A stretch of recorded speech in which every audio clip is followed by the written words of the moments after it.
नमस्कार दोस्तों, मैं हूं अभिषेक तिवारी। आज हम बात करेंगे देश के असल मुद्दों के बारे में। जब भी देश में चुनाव आता है, इस देश की विचारधारा अचानक बदल जाती है। हम बातें करने लगते हैं सहिष्णुता के बारे में, हिंदू मुसलमान की राजनीति होती है, जातिवाद की राजनीति होती है और असल मुद्दे कहीं दूर छूट जाते हैं। तो क्या है देश के असल मुद्दे?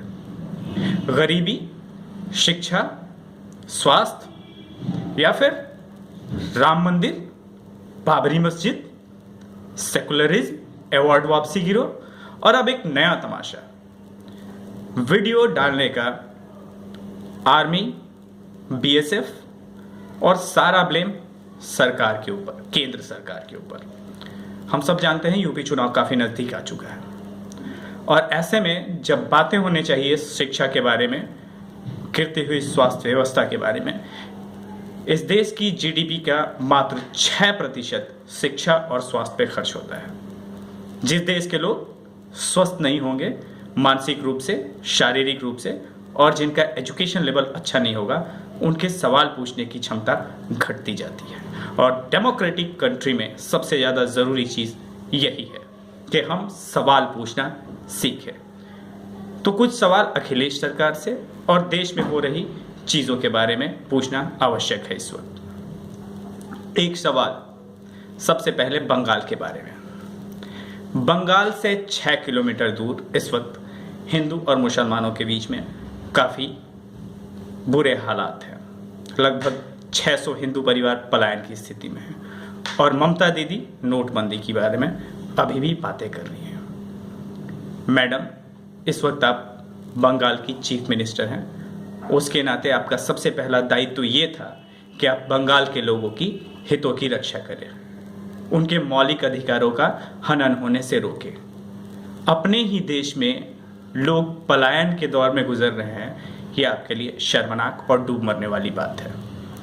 मैं तो ये भी कहूँगा कि जिस तरह से आप किसी एक खास वर्ग के लिए कार्य कर रही हैं, ये आपके राजधर्म के भी विरोध में है। आपको इसी वक्त इस्तीफा दे देना चाहिए। आप शारदा घोटाले के बारे में चुप रहती हैं, लेकिन नोटबंदी में लोगों की आम राय जाने बिना पटना पहुंच जाती हैं और धरना प्रदर्शन करती हैं। मैं बिहार से हूं और मैं आपको बताना चाहता हूं कि नीतीश कुमार जी की सरकार आपसे कहीं बेहतर चल रही है।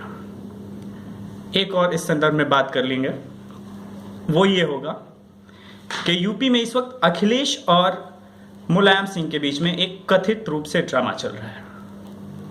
अब इस ड्रामे की वजह से एक इंसान ने आत्मदाह की कोशिश की। क्या अखिलेश सरकार इसके प्रति उत्तरदायी होगी?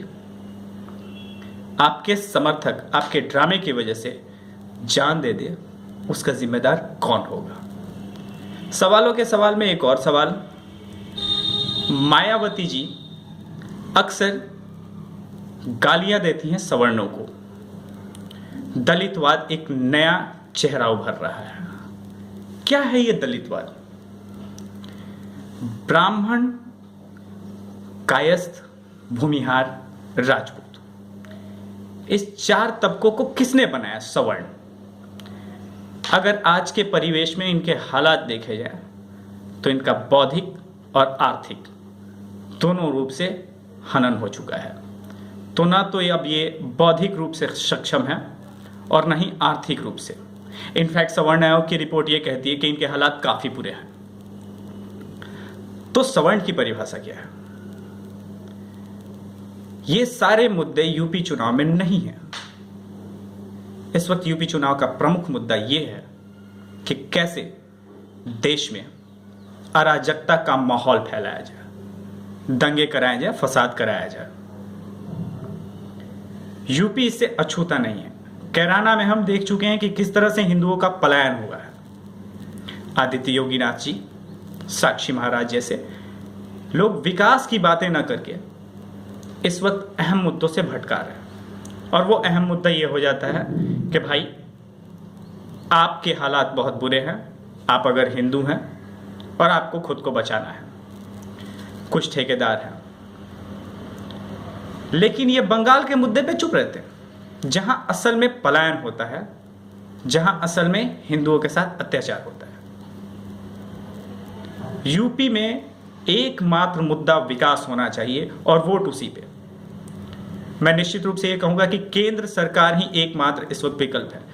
भारतीय जनता पार्टी को वोट करने के अलावा आपके पास कोई ऑप्शन नहीं है।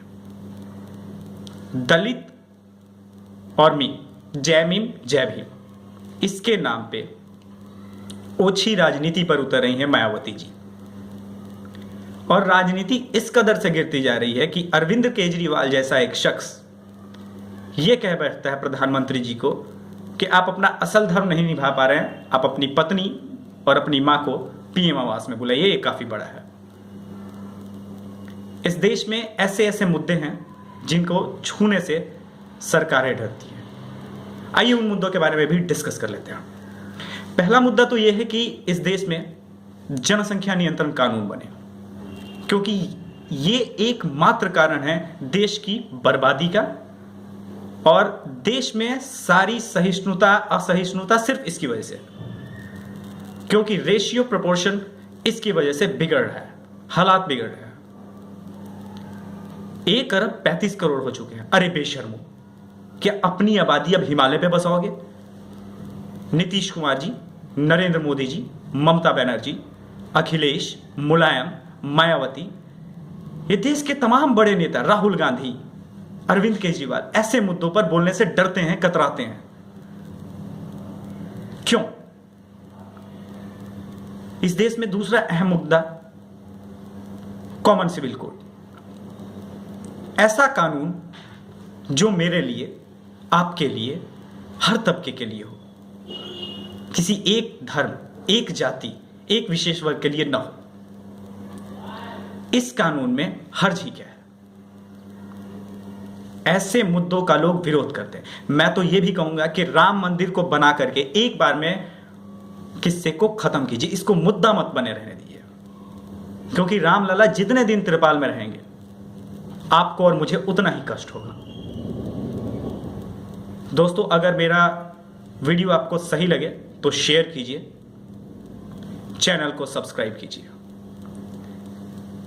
जय हिंद।